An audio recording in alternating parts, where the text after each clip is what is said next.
If you're just joining us, folks, we've got some topical things that happened here on this Sunday in Week 7. Haason Reddick back with the Jets. That was breaking news earlier this morning. Kind of have a restructured deal to finish out the season with New York. Now, they're not expected to join him for their game, of course, with Pittsburgh. But, Logan, I'll give you first word. You and I were talking about sort of the thing with Haason Reddick now rejoining the team. Yeah, I think the Jets and Haason Reddick cut the nonsense and got something done. He brought a new agent, Drew Rosenhaus, to get something done.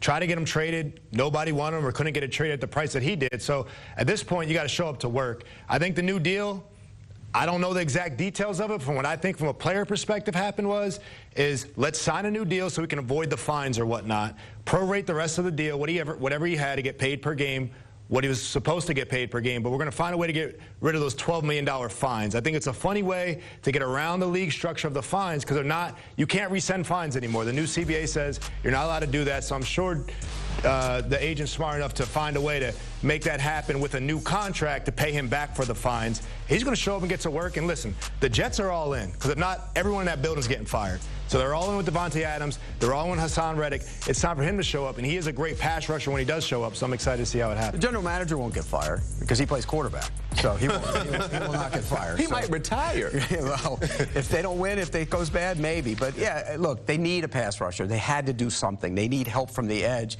But who wins in this situation? Nobody, because he didn't win anything and they didn't win anything. Pete, I'll ask you, are you surprised that he wasn't traded to Detroit? That speaks volumes a lot about Haason Reddick and what they think about him, too. No, I think it's more about the situation because if you're Detroit, whoever you trade for, you want him to impact right now.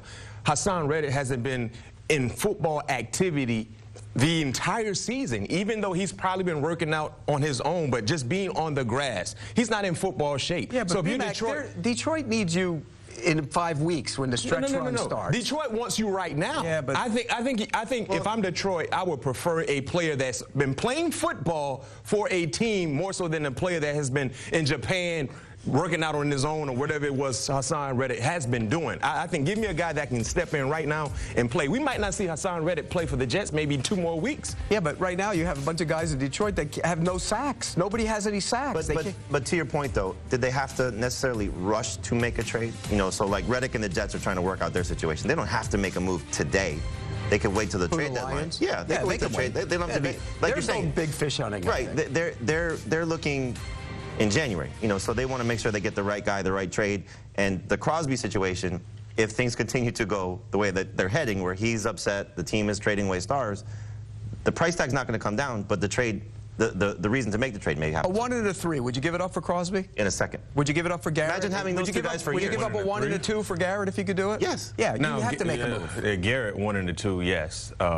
Max Crosby, I don't know if I give up a 1 and a 3. I think I give up a 2 and Oh, I'm giving up a 1 for him. You don't think he's more impactful than Miles Garrett?